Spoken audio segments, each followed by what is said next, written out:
It's 1 o'clock GMT. Hello, I'm Rahul Tandon, and this is Business Matters here on the BBC World Service. We're connecting the time zones, and today we're live in Mumbai and Washington, which is an appropriate place to be, as it looks like the transition process in the United States is finally set to begin.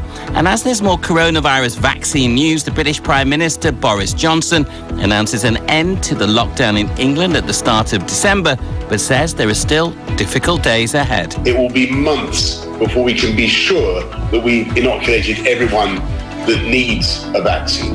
And those months will be hard. And you may not be able to afford to fly first class, but we'll be telling you how you can get your hands on some first class goodies. Anyone fancy a drinks trolley? That's all coming up here on Business Matters on the BBC. But first, let's get the very latest BBC News.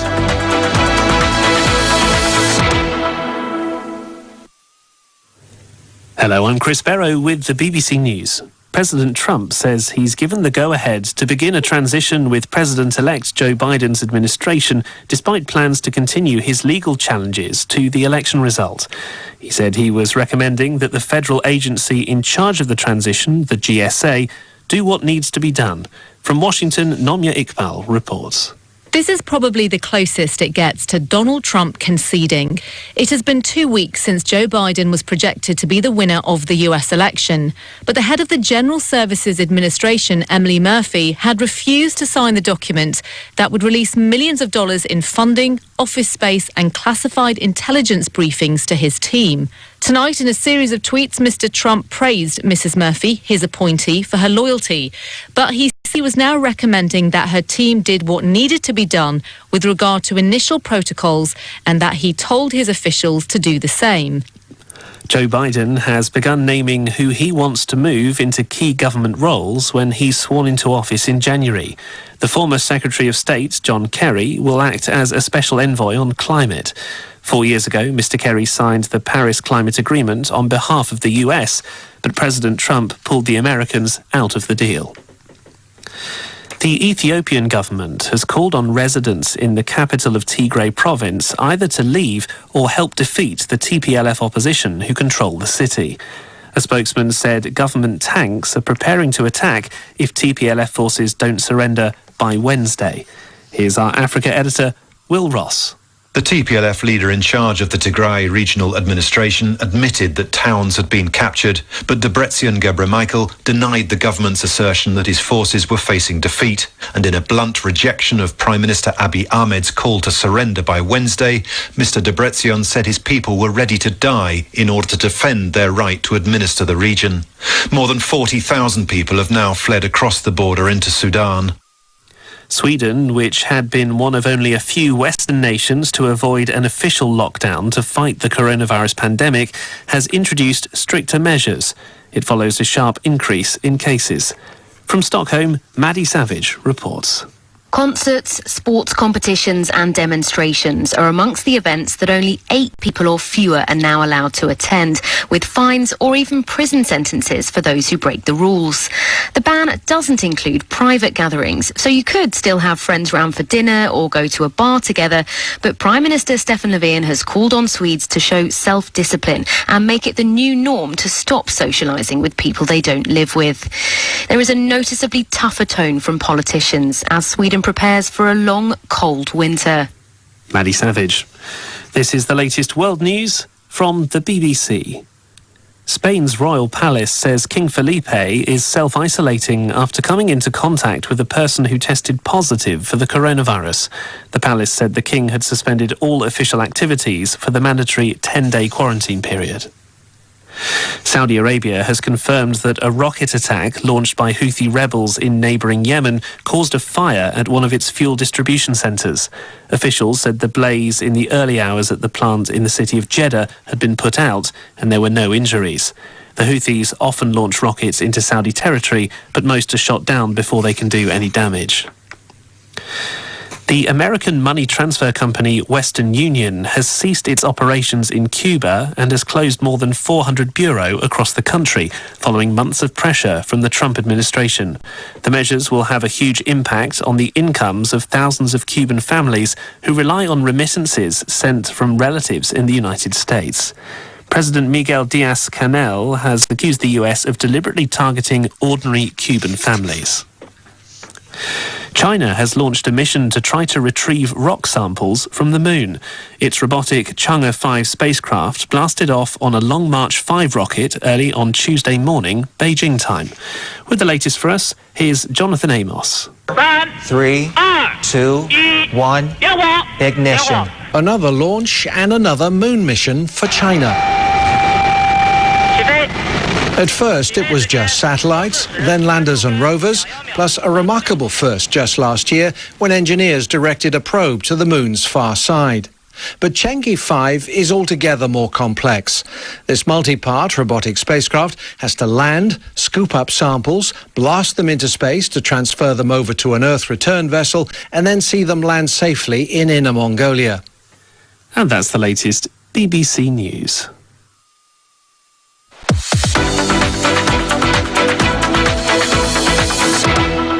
Hello and welcome to Business Matters. I'm Rahul Tandon. On the programme today, has Donald Trump finally conceded that he's lost the US election? We'll try and give you the answer to that. There's more good news on the coronavirus vaccine front as the British Prime Minister announces that the lockdown in England will end at the start of December. And are you looking for something to buy your loved ones for Christmas? How about some surplus crockery from the BA first class cabin?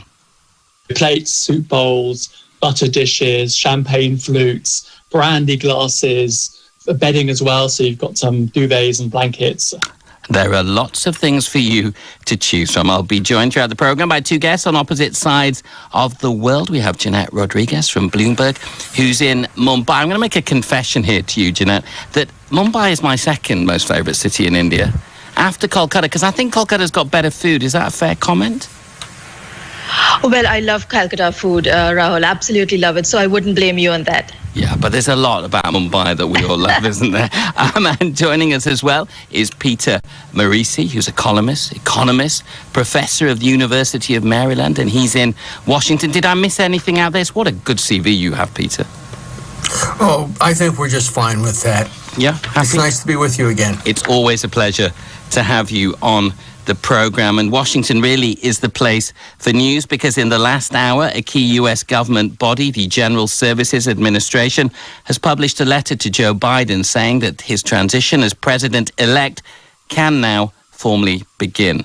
A copy of the letter has appeared online. It's in an immediate response. President Trump has tweeted his thanks to the General Services Administration chief, who he said had been threatened and abused. But he appeared to give the go-ahead to proceed with the transition, despite plans to continue with legal challenges. Peter, people have been waiting quite a long time for this. Well, yes. I mean, Joe Biden has clearly won the election. Donald Trump's allegations of fraud apparently are unfounded. He hasn't tabled any evidence, and he's had many opportunities, and the kinds of opportunities where it would serve his interest to table it, and he hasn't.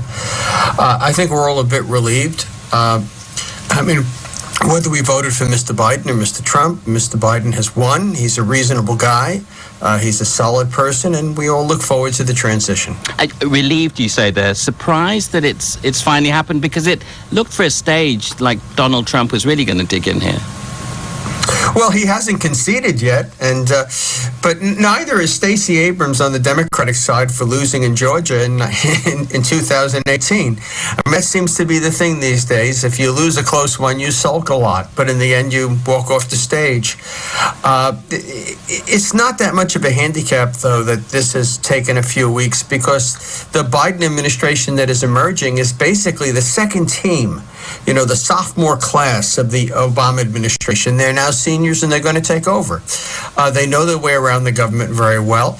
And the question is it going to be a new look, or is it going to be a third term of the Obama administration? Let's see what happens there. Jeanette, looking from the outside, what have you made of what's been going on? An election taking place, a president refusing to accept the result and begin a transition process at a time when there's a coronavirus pandemic. Well, looking from the outside, it's really kind of absurd that that a democratic election would be challenged in such a manner.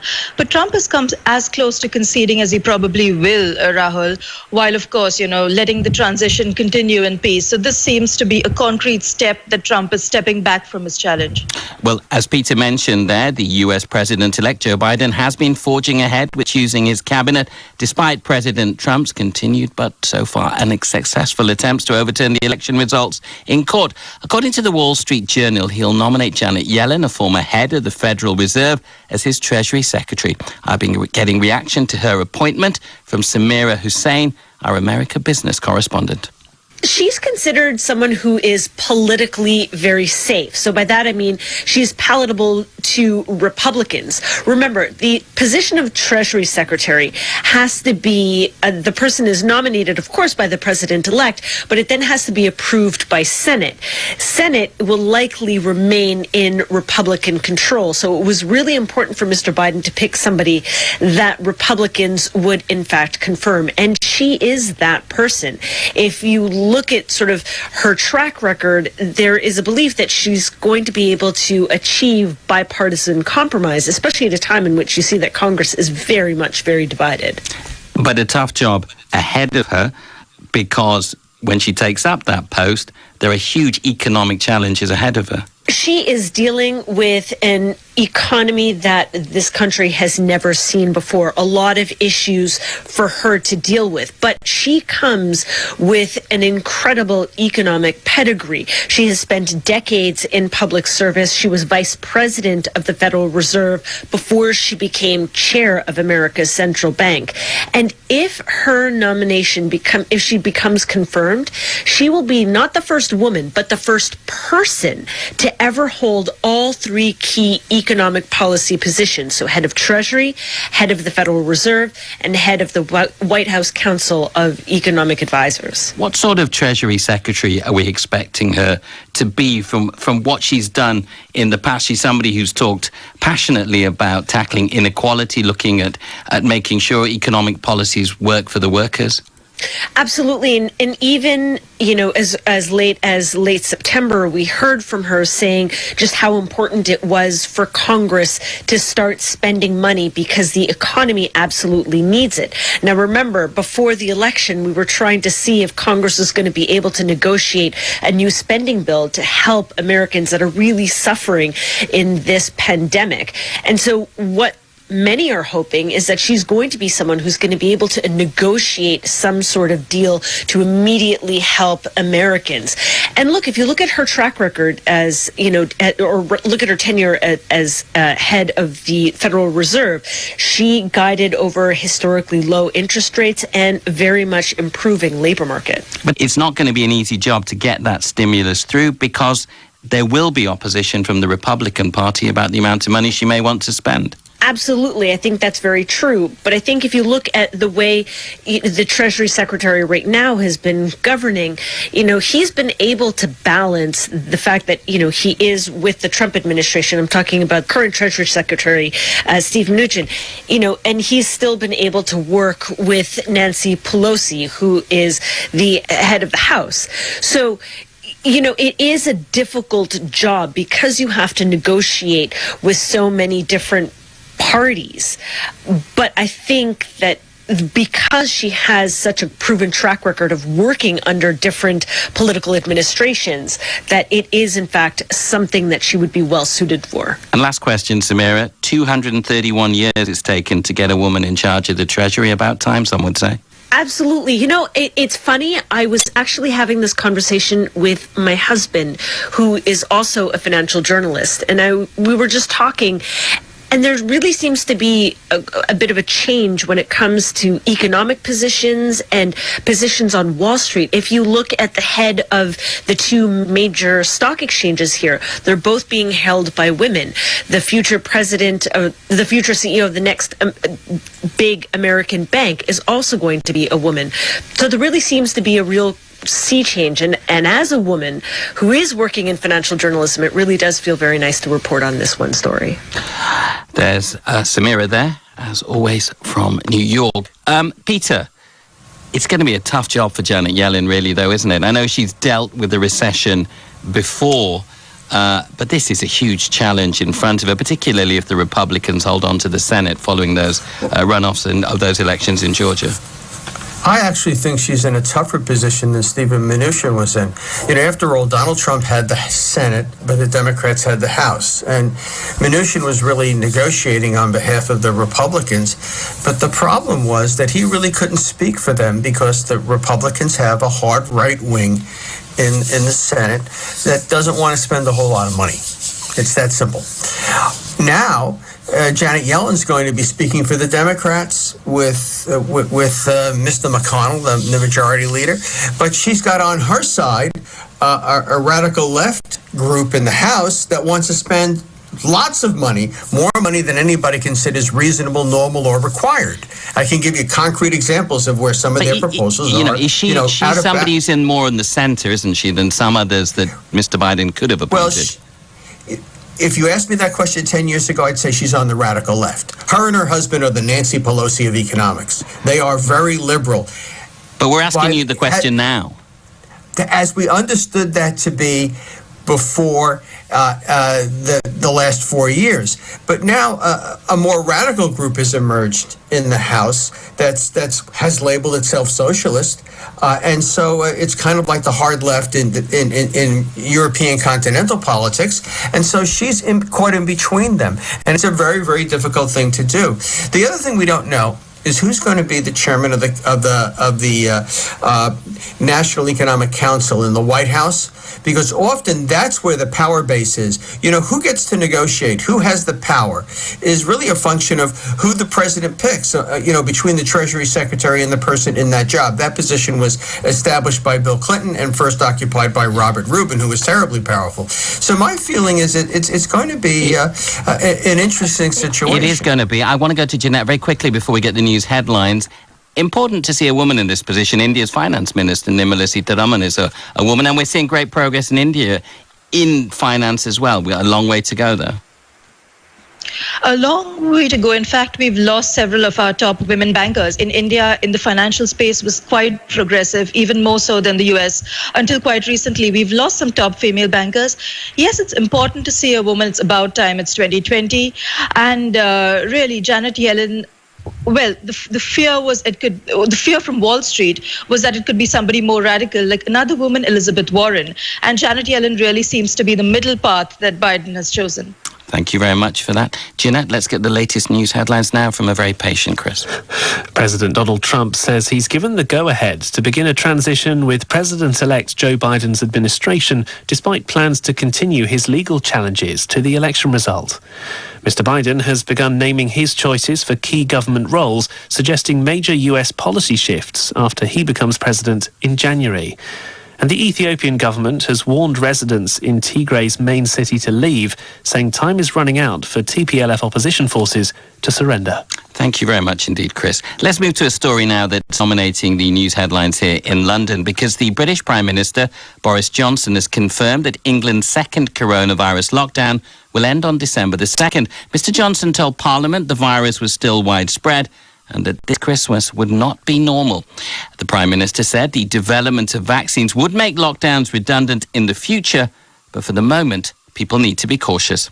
We can hear the drumming hooves of the cavalry coming over the brow of the hill, but they're not here yet.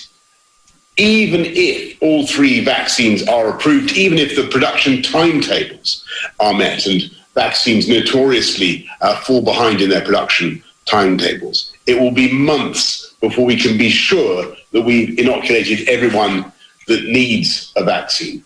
And those months will be hard, they will be cold, they include January and February, when the NHS is under its greatest pressure.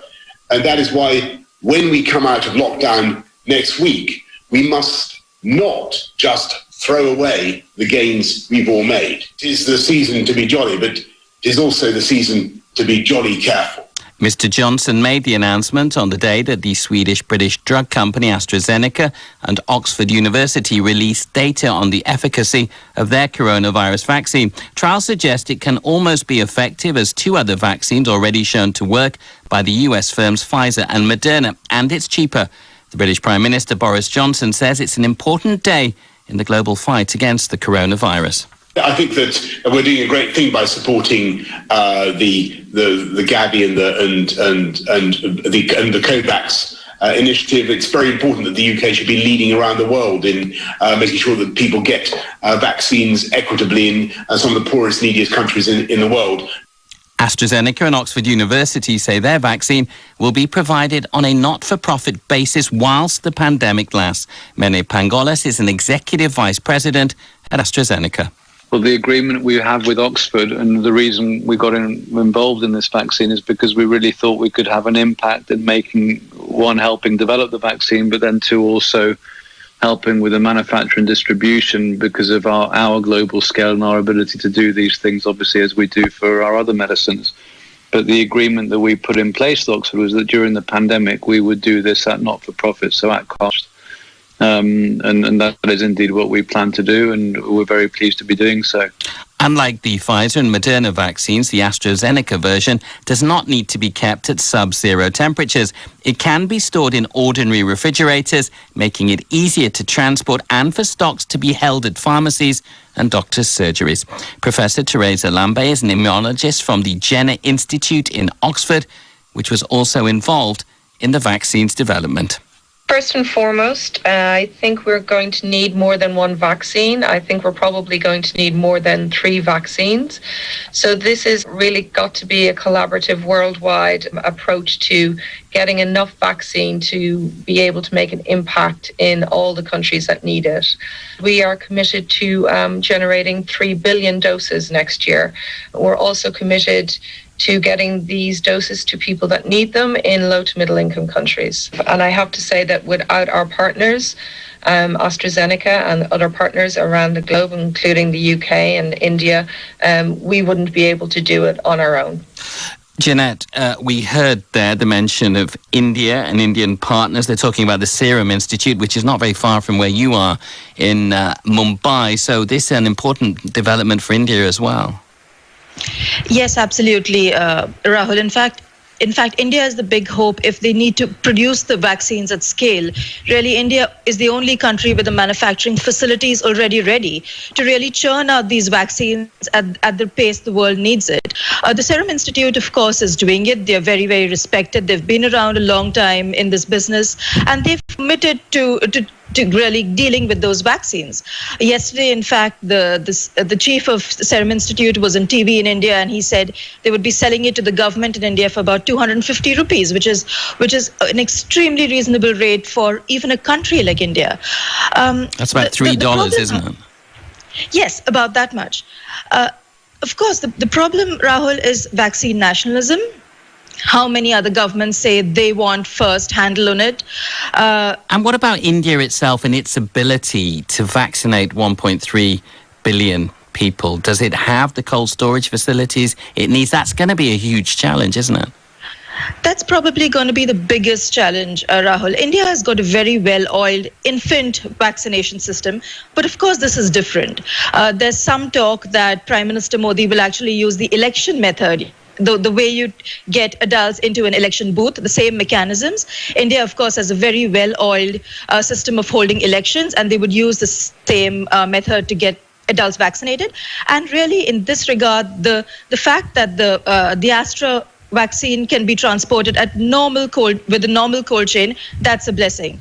Because really, the Pfizer vaccine was completely not viable for an Indian climate at all. Peter, if I can turn to you, it's moving very quickly now, isn't it? The Pfizer vaccine will go in front of the FDA on the 10th of December. We could see people being vaccinated on the 11th of December. But there are some who are not going to take this vaccine in the States, aren't there? In the United States, the bigger issue is people being reluctant to take the vaccine. And I've been writing in my columns that the best thing that Joe Biden can do for the economy is to take the vaccine on national television with Republican leader Mitch McConnell. and say, look, if we can take the risks, so can you, because the risk is really very low.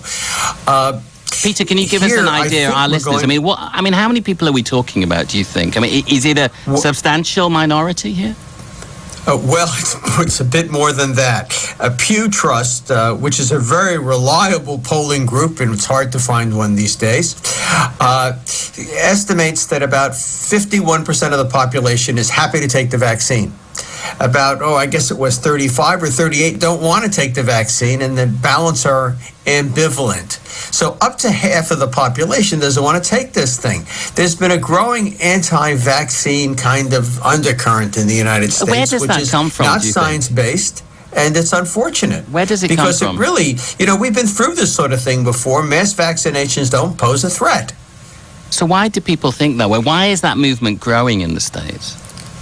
Why do we see the kind of extreme nationalism we have, or populism? It's kind of one of those things, and it's for various reasons. America is not a uniform culture any more than Europe is. We speak a common language, but if you're talking about Brooklyn, New York, it's very different there than the ambivalence you might have in rural Georgia. Some of it's suspicion of authority, the reason that Americans won't wear masks. Some groups have religious convictions that prohibit them from getting involved in this sort of thing. Vaccinations are required for children to go to school, and we see resistance to that.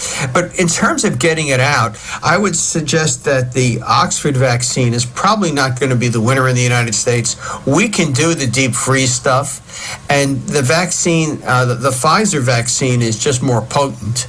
The vaccines over here at 90-95%. The AstraZeneca vaccine is somewhere between 60 and 90%. That's a big difference. There's a huge range. So, it may be easier to roll out in India, but its efficacy level is going to be, 2 out of 3. And if you manage to vaccinate half the population, then you're talking about, say, 40% immunity. So, there are a lot of trade-offs here, and the numbers that are being bandied about, can't be easily summarized and reduced. Very true. We're going to need a variety of vaccines simply because of these kinds of variations, not only in the logistics, but in the efficacy. Yeah, let's see what happens there in the States.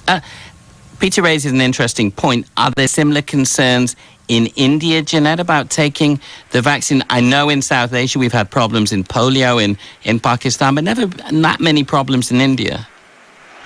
No, there doesn't seem to be a wholesale pushback against taking the vaccine. If at all, there are concerns about, will the vaccine be black marketed? Will there be a counterfeit market running parallel to the real thing? Those kind of concerns are really dominating. But I think for India, it's really premature to talk about a distribution system. Right now, the concern, of course, is how long is it going to take to vaccinate the population? In fact, yesterday, India's biggest staffing firm was talking to us at Bloomberg, and he said that they are factoring 2 years into their models. They think that the vaccine is not going to get around to the people in India who need it for the next 2 years. And it's so important to India, isn't it? Because unlike other parts of the world, as we're experiencing in Europe, India cannot really afford to go back into lockdowns. Again, it had a very stringent one in the beginning, but economically, it's almost impossible to lock down the country again. Absolutely, Rahul. Economically, it's going to be disastrous. In fact, the first lockdown tipped India into an unprecedented recession. We've never been in recession in our recorded history, and now we are in one.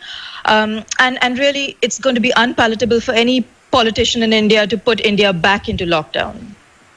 Very difficult indeed. A huge challenge facing India. Thank you very much indeed to Peter and, of course, there, Jeanette. We have a lot more from them coming up in the next half an hour of the programme here on Business Matters on the BBC World Service. If you've ever seen an Indian election, it really is an incredible sight as they manage to get hundreds of millions of people out to vote. Let's hope that they're going to be able to get them vaccinated with the same efficiency. That's it here from Business Matters for the first half of the programme.